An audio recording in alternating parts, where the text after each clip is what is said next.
Hey everybody, Adrian from the Mile High Game Guys here, just with a quick little introduction to this episode. So as Zach mentioned on the end of the Wednesday episode, we were exhausted after our Gen Con ordeals, and so we decided to take a week off recording, and instead we are giving you some awesome interview content that we got from Gen Con. For this episode, we have our 25 to 30 minute interview with designer and producer Jamey Stegmaier, owner of Stonemaier Games. He was generous enough to sit down with us and answer a bunch of questions. So without a whole lot more talking, here it is. Enjoy the interview.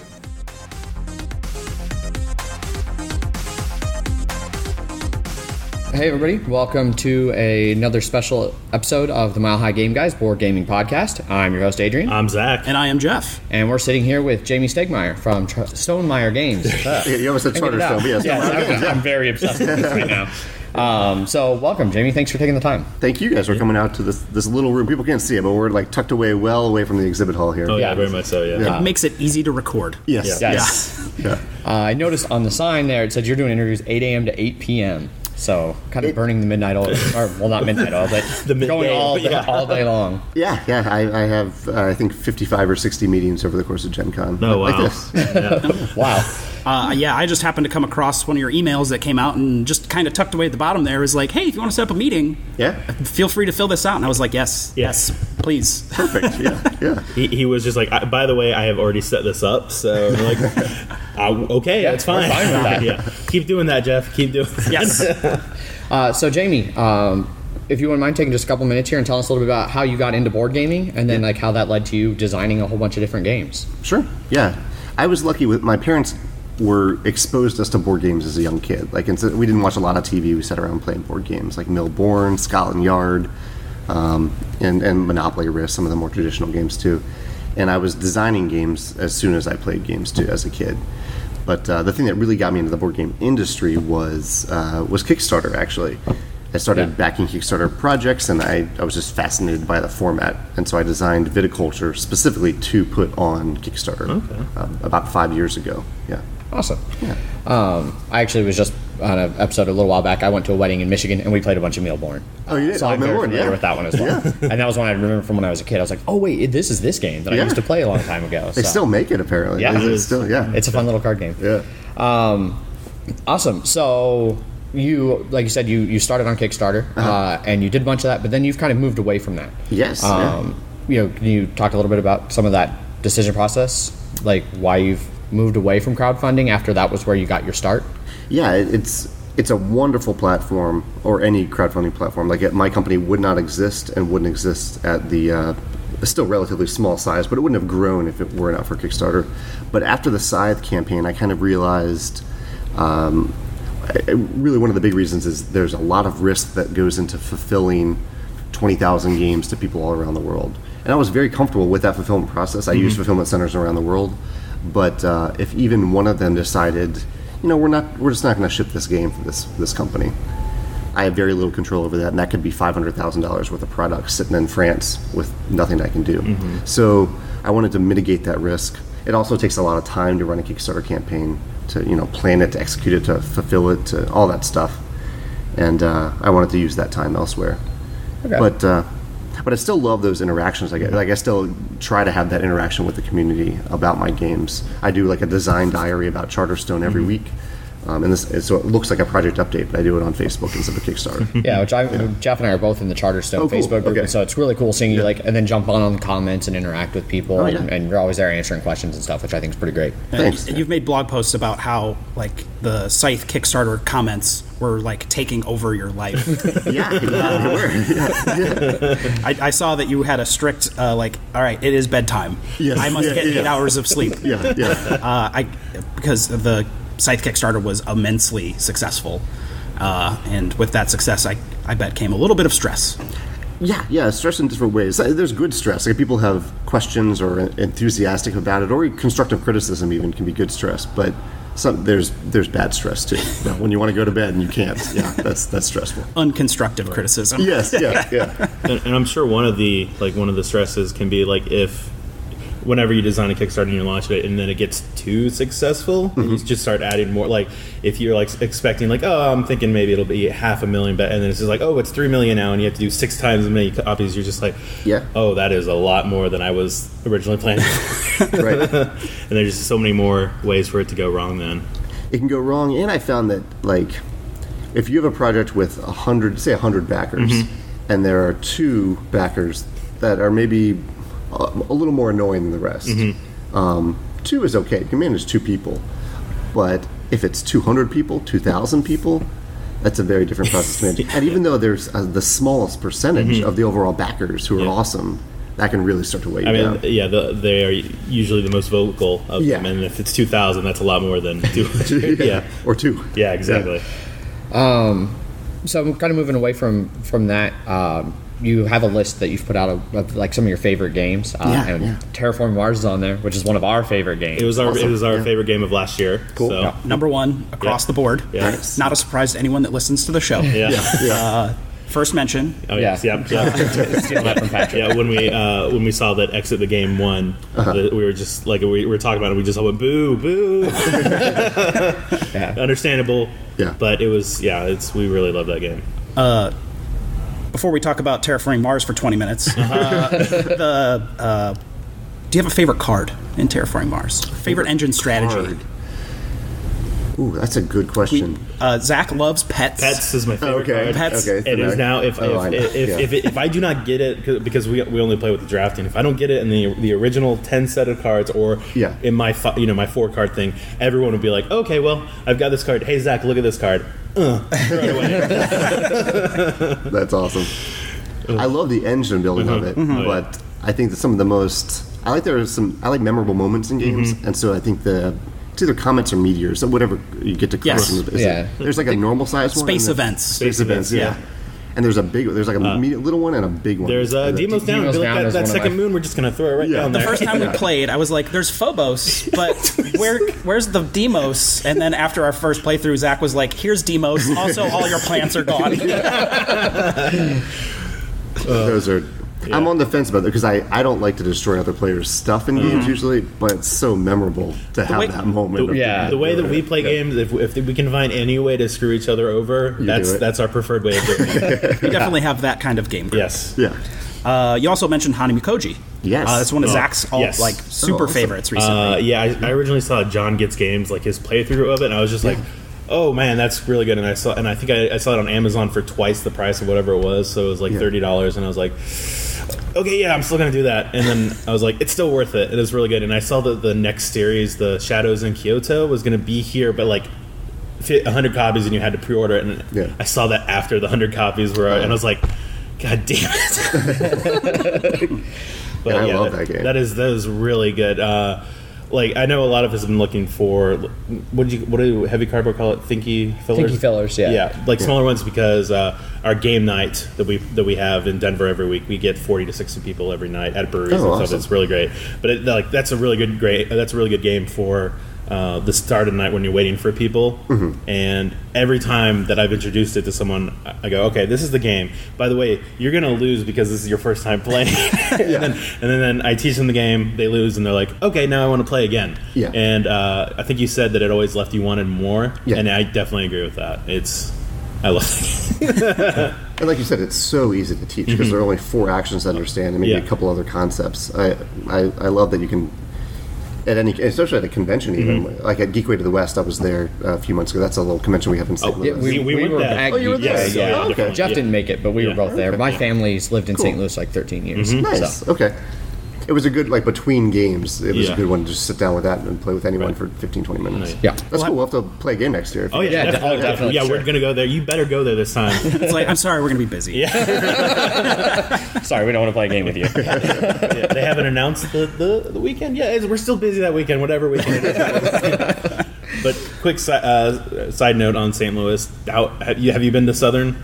Oh, yeah. Southern Fried Chicken? Yes. I introduced them to that, and now that's coming and going. It was my first and last meal in St. Louis this past weekend before Gen Con. I stopped in the way to see my family and ate a bunch of Southern. Oh, yeah. I haven't had it yet, but I feel they talk about Southern like I talk about Portillo's up in Chicago. Okay.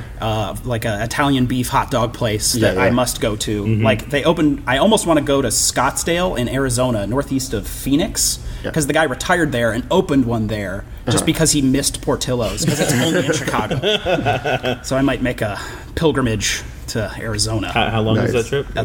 6 hours. How long would it be for Paul to fly there? Anyway, we ramble a lot in case you couldn't tell. Yeah, we can talk about food for the rest of the time. You said you watch a lot of movies. I do. We're going to go see Dunkirk in 70mm IMAX. I've heard IMAX is the way to see it. Yes. We almost had our friend that's getting a pilot's license fly us to the Grand Canyon because that's the closest one to Colorado that has it in 70mm IMAX. Yeah. Oh, wow. Yeah. Okay. And then we found out it's like, it's actually going to be half a mile from the convention center too. Oh, nice. Well, I guess we'll just do that. Yeah. The Indiana State Museum has a 70mm IMAX projector, one of like 20 in the country. Oh, yeah. That's awesome. Yeah. So we're going to come back after that and not be able to hear anything because I've just heard that the audio is incredibly loud. Insane. Yeah. I saw the last Mission Impossible on IMAX. The one where he's climbing up. That may not be the last one. Where he's climbing the building. That was that Dubai. Ghost Protocol? Ghost Protocol sounds right. Yeah. And that was really cool on IMAX. Yeah. I remember seeing Godzilla in that. And when he did you ever see Godzilla? Which one? The newest one? The newest one. Yeah. Oh, yeah. When he just opened the mutagen's, whatever his name was. Muto. Blew the nuke breath, the fire breath right into his mouth, and it exploded. Like the sounds and I was just like, okay, this movie isn't that great, but this is amazing. Cool. So moving on to board game stuff. Yes. I'm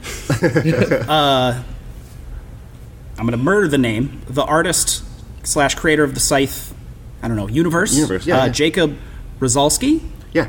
Got it. I've learned that it's actually Jakob, but in my head I say Jacob. Ah, it's okay. Jakob. Yes, Got it wrong still. So, from what I understand, you sort of had Scythe kind of designed and then found the artist kind of in the middle of the designing? Kind of the other way around. Okay. Yeah. I discovered he had started to design this world, and he had maybe 10 or 12 illustrations in it.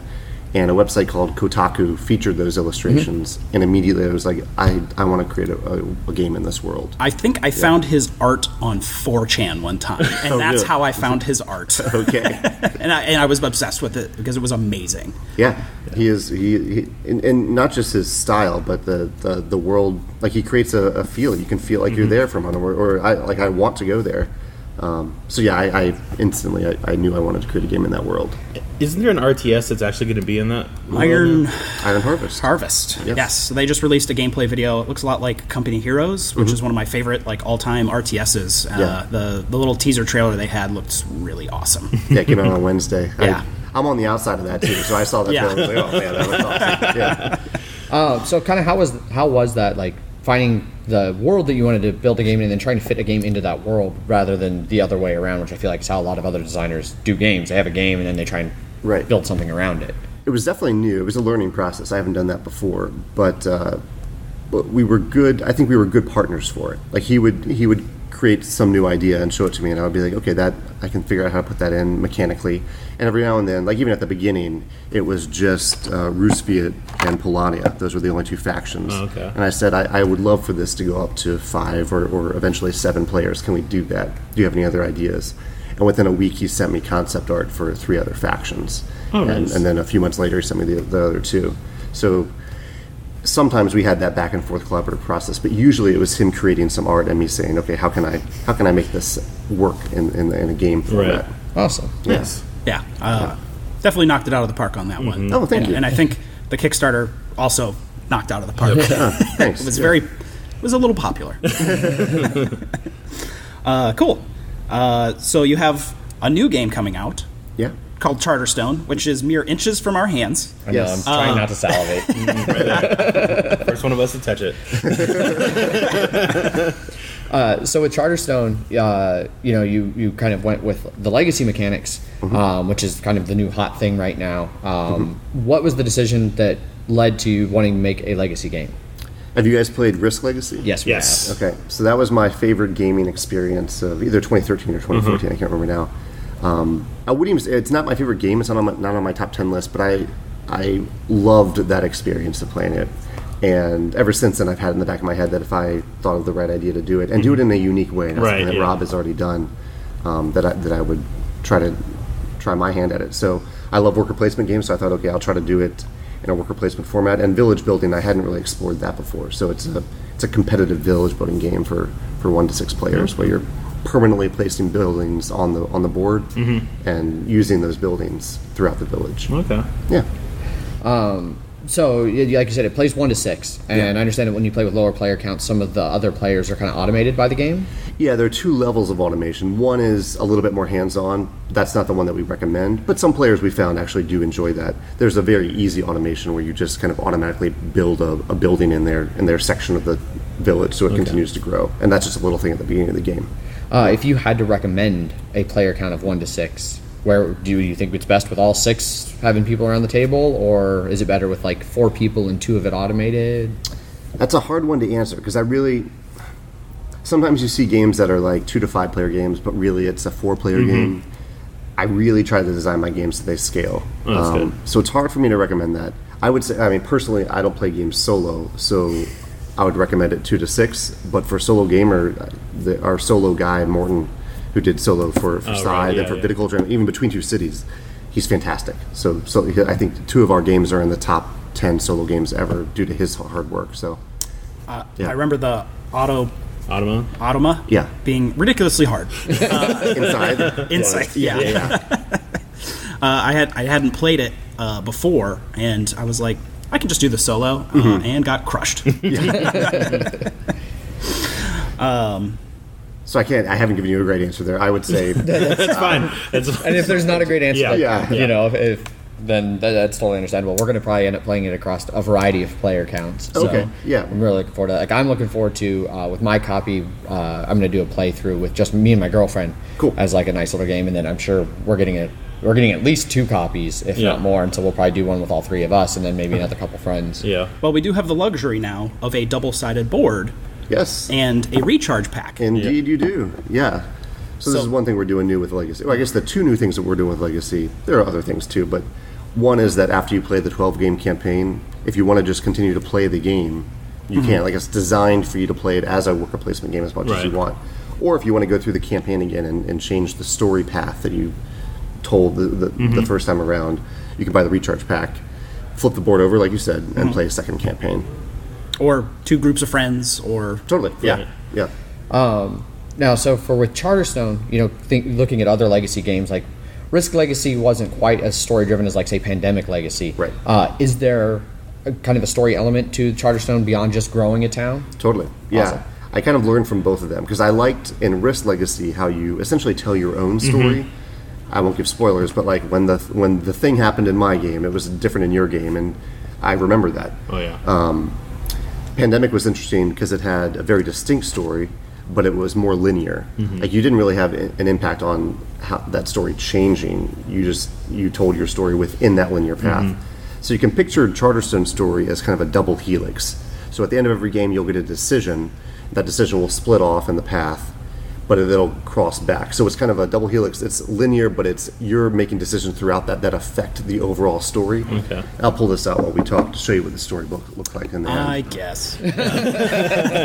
But so the idea is it's a kind of a mix of those 2 formats. You're telling your own story, but it does have a set format that it's following. So at the beginning of the campaign, you start off with no story at all, and then you are telling your own story throughout the campaign. So you're what I'm showing here for people who are listening is 2 blank pages in the rulebook with 18 different sections where you'll place sticker cards, and your sticker cards will be in a unique format than everyone else's game. Awesome. Nice. I like that.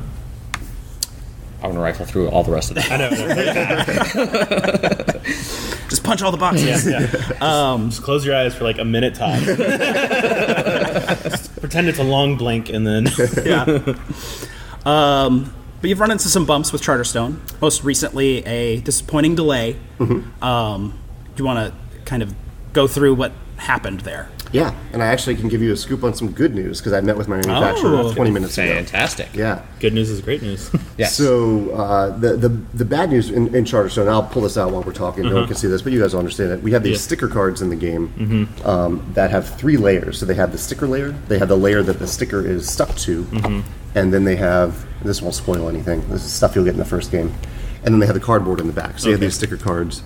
You peel off the sticker, you put it on the board, and then the card is used for something else. Oh, okay, nice. Now, the machine that makes these has to, first they glue all these layers together, and then there's a machine that just cuts them out, hundreds at a time. And normally that process is really fast. But because of all the glue in between those layers, that blade is getting gummed up. And so they have to stop the machine and clean it quite a bit. So that was causing a delay, and in China they had go on holiday from October 1st to October 8th, and that little week kind of throws us off. So we went from getting the game in by the end of September to missing that week and then adding another week or two beyond that. But the good news is Panda just told me 20 minutes ago that they are very confident now that they'll be able to complete the printing before that holiday, which means it'll ship out of China by the end of September, and instead of it being a December 12th release date, fingers crossed, we'll get it in before Thanksgiving. Awesome. Fantastic. Yeah. Either way, as long as we don't run into huge customs issues, it'll be a 2017 release before Christmas. But Right. Cool. Nice. Awesome. yeah, Well, we are all definitely looking forward to finally getting that to the table. So that's good news.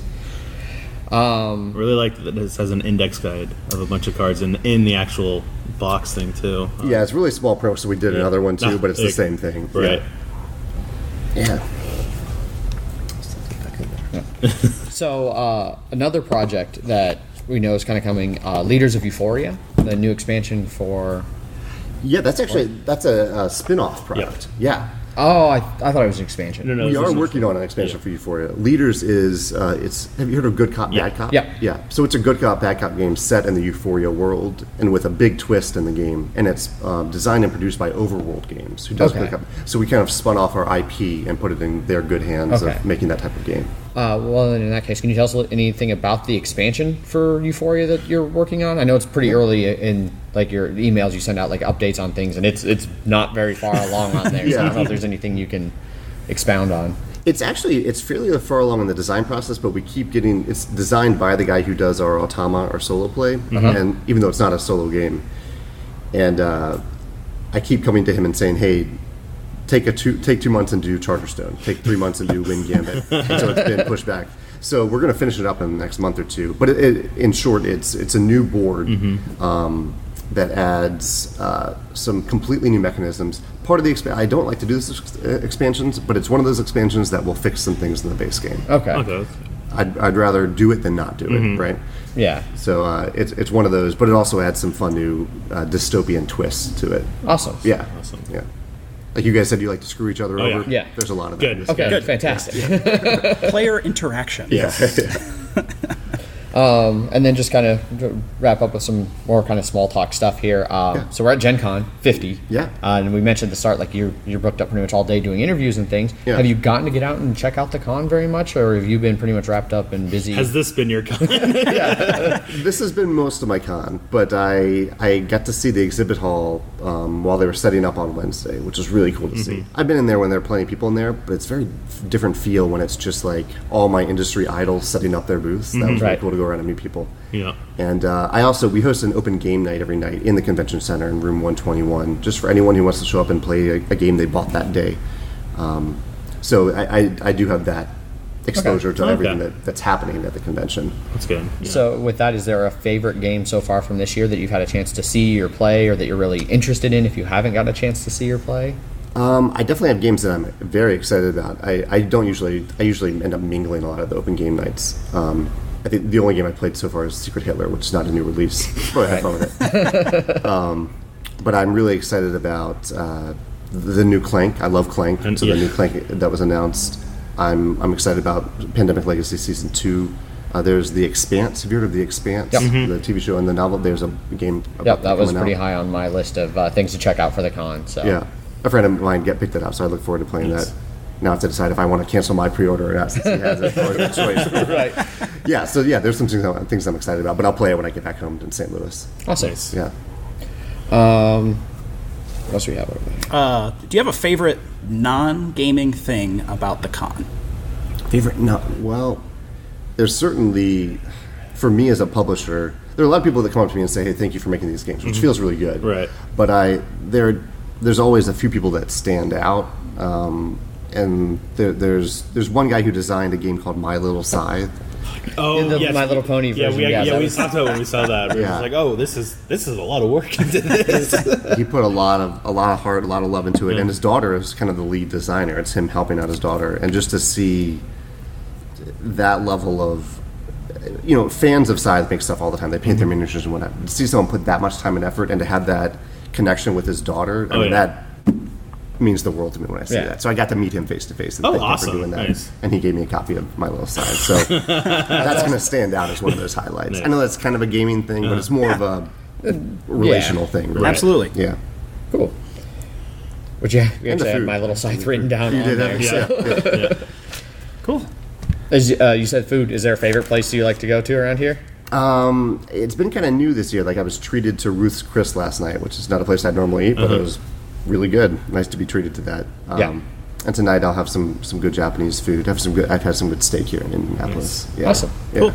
I know you have some very hidden things on that chart. So you have a new game that you're currently designing that's pretty early, and then another Scythe expansion beyond that. Are those far too early to talk about currently?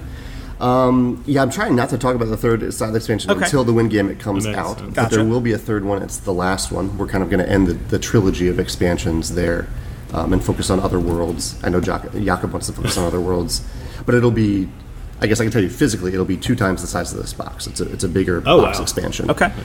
Nice.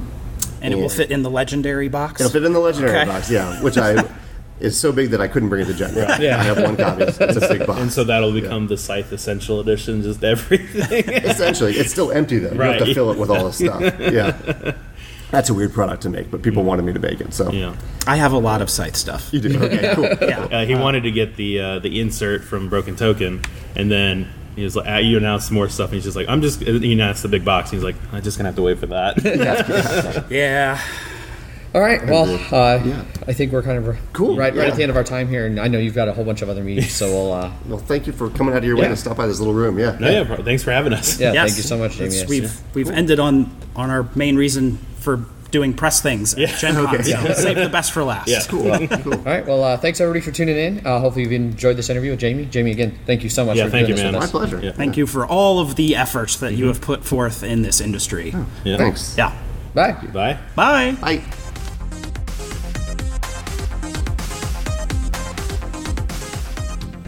All right, well, hopefully you all enjoyed that interview. I know it was a bunch of fun for us to record. It was awesome getting to meet Jamey and getting to take a in-person look at Charterstone and the new Scythe airships, which look really nice, as most all of the components and everything for Scythe do.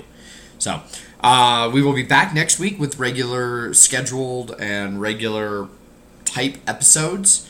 We are going to have a top 10 for you. We're going to keep that exactly what the top 10 is a secret until the episode. And then we are going to have our normal banter and discussion episode out for you guys on Wednesday with some news and Kickstarter stuff. Like always, so it'll be a return to normal. Hopefully you've enjoyed these interviews, and we look forward to doing a whole lot more of them in the future going forward. As always, you can get a hold of us through our social media channels. I tweet under @MHGameGuys. Zach is Zach_MHGG, and Jeff is Jeff_MHGG. You can email us, emails@milehighgameguys.com. And you can find us on Facebook and Instagram /milehighgameguys. And we, of course, have our Board Game Geek Guild number 2731. We'd also really appreciate it if you went over and took a look at our Patreon, patreon.com /milehighgameguys. Maybe check it out, see if any of the rewards and pledge tiers meet what you think we bring to you value-wise. Any money that we bring in allows us to do more things, travel to more conventions, interview more people, get better equipment, things like that. And so we really appreciate that kind of support from our listeners. Otherwise, keep listening, tell your friends, spread the word, and hopefully we'll hear from you guys all soon. Until next time, as always, I've been Adrian. Bye.